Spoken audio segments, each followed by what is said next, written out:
Extras are things that you can only pursue if your core needs are being met. Your core needs are being understood, being respected as a person, being treated like everyone else, food, drink, water, oxygen, core needs, basic needs. And extras are a clean car, carefully groomed facial hair, clean shoes, acting in a way that is desirable to women, caring what people think, caring about health, caring about other people, being nice, making friends that don't smoke weed, doing anything more than you have to do. I honestly don't know much of what my parents could have done differently. Just be okay with me going outside and smoking sometimes, I guess. But they would have had to trust me, and I was not really trustworthy back then for a long time. Like, I wasn't doing a lot of good stuff like I am now. Like I mentioned before, I couldn't blame anyone, and I couldn't make anyone understand until I understood.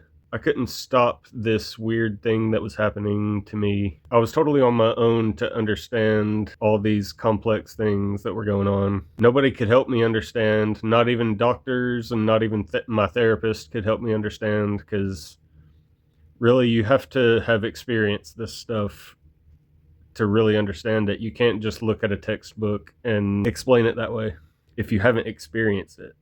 Those doctors and therapists, they haven't experienced it. Doctors were actually trying to keep me from understanding it in a way, like we talked about before with the medication. I had financial help from my parents, but no mental or emotional help until my mom finally started to understand just a little bit around 2016. I just moved in with them again. I was working at the Governor's Club, golf course, country club.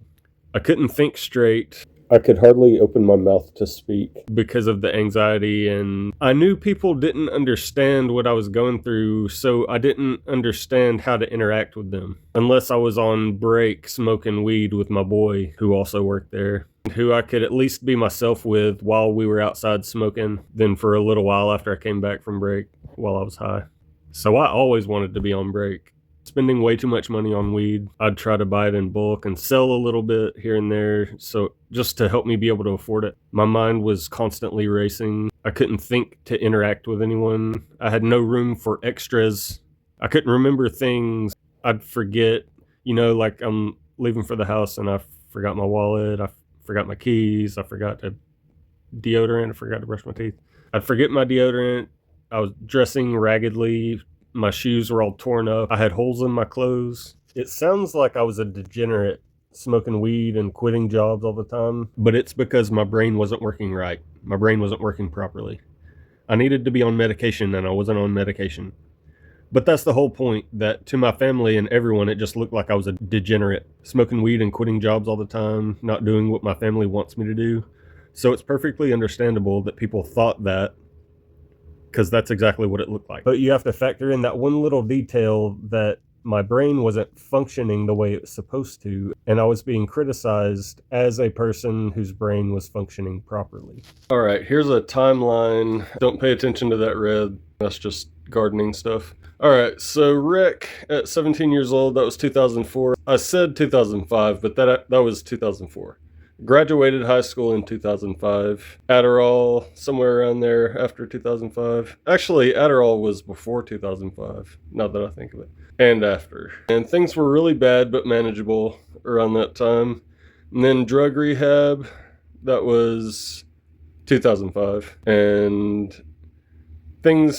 after drug rehab, things start getting really bad because I'm not able to medicate at all. PTSD starts kicking in fully.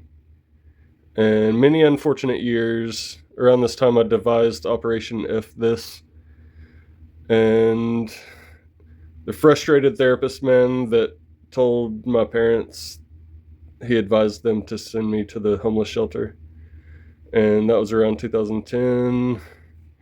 And as you can see, PTSD gets really bad, it kicks in, more PTSD, years go by, more PTSD, more PTSD. It just keeps compounding and compounding.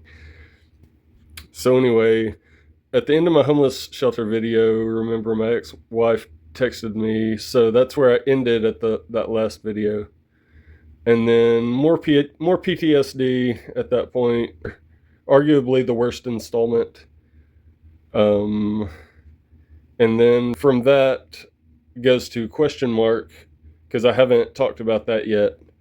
It's when me and her were living in Colorado. That was around 2011. My alcohol use starts getting serious around this time, and before, I'd have to look back at my journals and stuff to tell you exactly when it started getting bad and all that, but this was around that time. The white-haired doctor, this is coming to around 2016. That's the white-haired doctor that I talked about.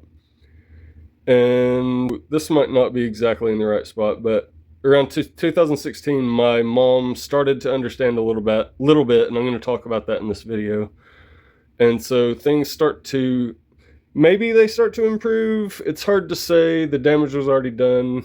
But anyway, this is around time I started working at the plant nursery. That's when I started getting serious about gardening. And then Governor's Club, golf course, that's a job that I talk about in this video. So the damage is already done. My mind gets darker and darker. SCH, that's the Suicide Crisis Hospital 2021, and that's around the time that I talked to the therapist lady that I mentioned in the video. I'm probably going to reference this chart again in the Suicide Crisis Hospital video.